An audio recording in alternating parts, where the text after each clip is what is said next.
Movie কিংবা treasure বইয়ের ভক্ত হয়ে থাকেন তবে আজকের ভিডিওটি আপনার জন্য। কারণ আজকের ভিডিওতে আমরা সাধারণ মানুষের দ্বারা এমন কিছু অসাধারণ আবিষ্কার সম্পর্কে জানব যা আপনাকে ভাবিয়ে তুলবে। আর এগুলো দেখে হয়তো আপনিও অনুপ্রাণিত হয়ে নেমে পড়তে পারেন এমনই অবিশ্বাস্য কিছুর খোঁজে। তো চলুন শুরু করা যাক।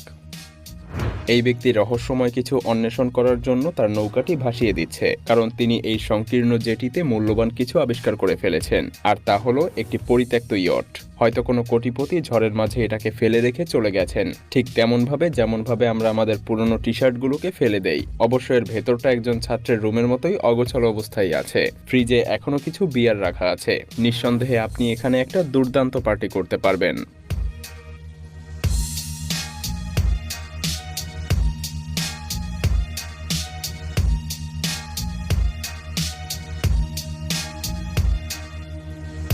আসুন এবার আয়ারল্যান্ডের একটি ভুতুড়ে জাহাজ অন্বেষণ করা যাক। যদিও এটা বাস্তব এবং আমরা এটাকে সচক্ষে ভালোভাবেই দেখতে পাচ্ছি, তাহলে এটাকে কেন ভুতুড়ে বলা হচ্ছে? কারণ এমভি আল্ট্রা জাহাজটি 1976 সালে নির্মাণ করা হয়েছিল।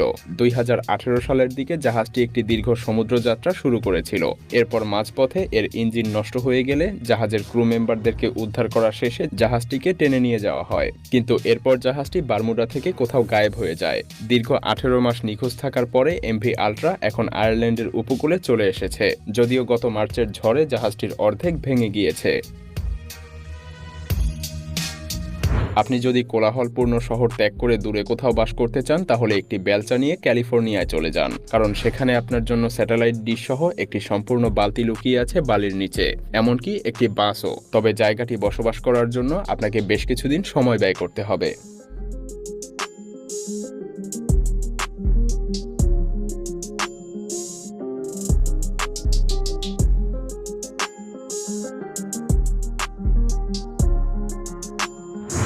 নিরাপদ আশ্রয়ের জন্য বেসমেন্ট, গাড়ির ডিপো কিংবা বাংকার নিঃসন্দেহে সুরক্ষিত জায়গা। কিন্তু রেলওয়ে কি কোনোভাবে নিরাপদ হতে পারে? রেলওয়েটা এতটাই অদ্ভুত যে এটার তাপমাত্রার তারতম্য বুঝতেই আপনাকে 9 মিটার গভীরে যেতে হবে। Yo, I'm just saying, I'm about it, but yeah, that used to connect to a whole underground road. They built a street right there. বলা হয়ে থাকে রেল লাইনটি গৃহযুদ্ধের সময় নির্মাণ করা হয়েছিল। যুদ্ধের সময় এখানে একটা ভূগর্ভস্থ বার ছিল, সেই সাথে একটি গুদামে বিয়ারের ব্যারেল সরবরাহ করার জন্য ট্রেনটি ব্যবহার করা হতো। তবে মজার ব্যাপার হলো এই বাড়ির মালিক গুহাটি সম্পর্কে আগে থেকেই জানতেন এবং ইচ্ছে করেই এই বাড়িটি কিনেছেন যাতে করে তিনি একটু শান্তিতে ঘুমাতে পারেন।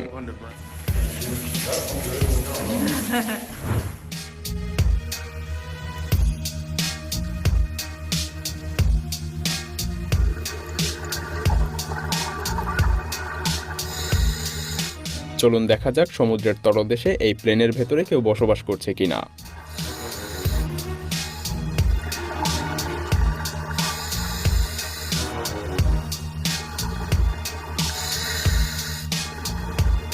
সমুদ্রের তলদেশে স্পঞ্জিপ ছাড়াও আপনি অতীতের যুদ্ধের ক্ষতচিহ্ন সহ কখনো কখনো বেশ বিরল বস্তুও খুঁজে পাবেন। উদাহরণস্বরূপ এই জুনকেটস JU-87 বোম্বার প্লেন। এই ধরনের 5709টি প্লেনের মধ্যে বর্তমানে মাত্র 2টি সংরক্ষিত আছে শিকাগো এবং লন্ডনের জাদুঘরে। তবে এই ধরনের তৃতীয় আরও একটি প্লেন খুবই শীঘ্রই জাদুঘরে জায়গা পেতে পারে। মরিচা পড়া পুরনো যুদ্ধের ক্ষত বয়ে বেড়ানো প্লেনটি ক্রোয়েশিয়ার উপকূলে পাওয়া গিয়েছে। এই নদীটিও আমাদেরকে অবাক করার জন্য কিছু একটা লুকিয়ে রেখেছে। মূলত এই দুই বন্ধু নদীর তলদেশে অনেক পুরনো একটা বোল্ট অ্যাকশন রাইফেল উদ্ধার করেছে, যেটি তৈরি করেছিল অট্রাইসি নামক এক জার্মান ব্যক্তি, সেটাও কিনা 1827 সালে।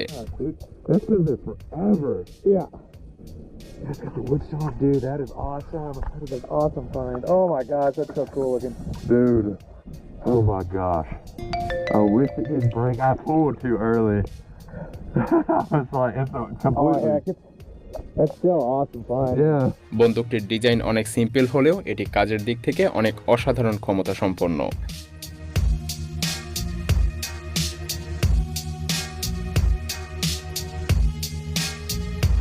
অনেকেই বেলজিয়ামকে গাড়ি প্রেমীদের স্বর্গ বলে থাকে।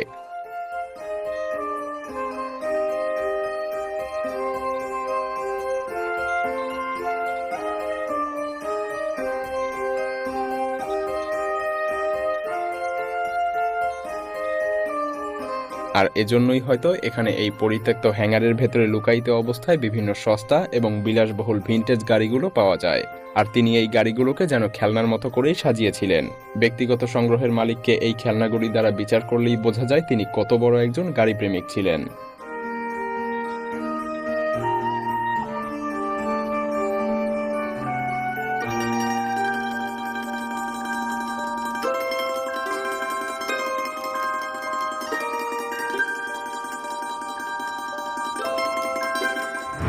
যদিও এই গাড়িগুলো আপনার জন্য পুরনো কিছু মনে হয়, তবে আমাদের কাছে আরও অত্যাধুনিক গাড়িও আছে।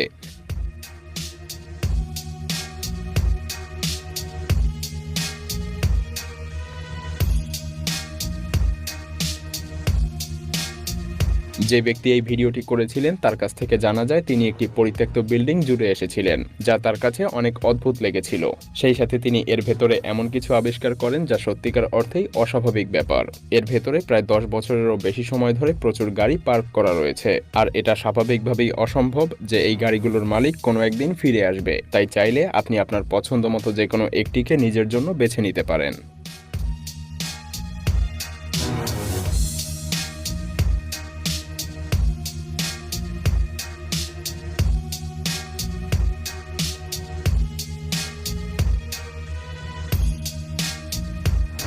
এবার আমরা বেরেন্স সাগরে চলে এসেছি, যেখানে যুদ্ধ শেষ হওয়ার মাত্র কয়েক মাস আগে একটি জার্মান সাবমেরিনের আঘাতে মালবাহী জাহাজ অ্যাজোমাস ডোনাল্ডসন 50 থেকে 60 মিটার গভীরতায় ডুবে যায়।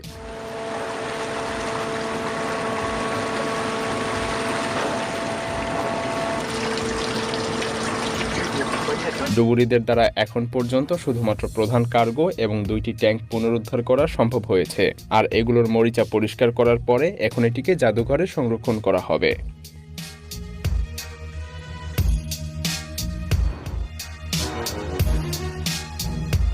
এটি শুধু কোনো ট্রেন নয়, বরং একটি কিংবদন্তি রেলপথ, যেখানে একটি রহস্যময় হত্যাকাণ্ড ঘটেছিল।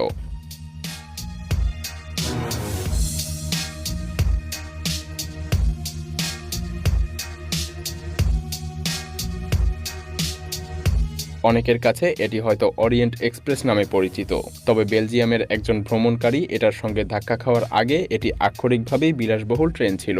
কিন্তু বর্তমানে ট্রেনটির অবস্থা এমন যে কোনো হরর মুভির শুটিং করার জন্য এটা ব্যবহার করা যেতে পারে।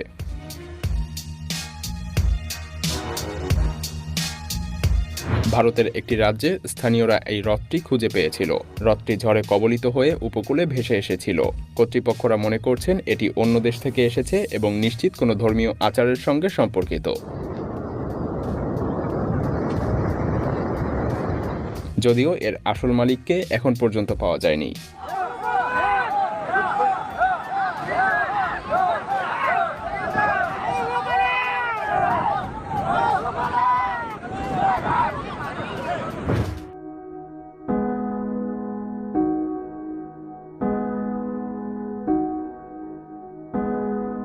কিছু হোটেল বাইরে থেকে দেখতে এতটাই খারাপ যে আপনি হয়তো ভাবতে পারেন এই হোটেলে এখনো কেন মানুষ আসে, কিন্তু হোটেলগুলোর অভ্যন্তরে প্রবেশ করার সঙ্গে সঙ্গে আপনার চিন্তাভাবনা পাল্টে যাবে।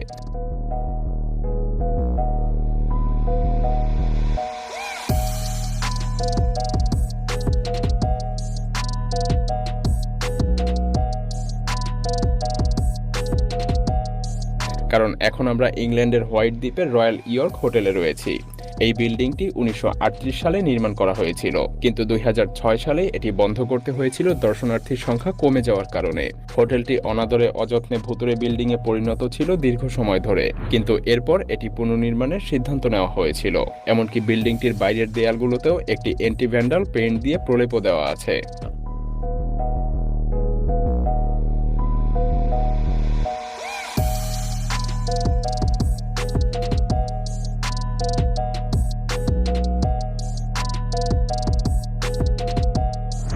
ভয় নেই, আপনি অস্বাভাবিক কিছু দেখছেন না। আপনি এখন দেখতে পাচ্ছেন হলুদ রঙের একটি সাবমেরিন। তবে নৌবাহিনীকে ডাকার দরকার নেই, কারণ সাবমেরিনটি একটি পরিত্যক্ত প্লাইউড মডেল হিসেবে পরিত্যক্ত অবস্থায় আছে।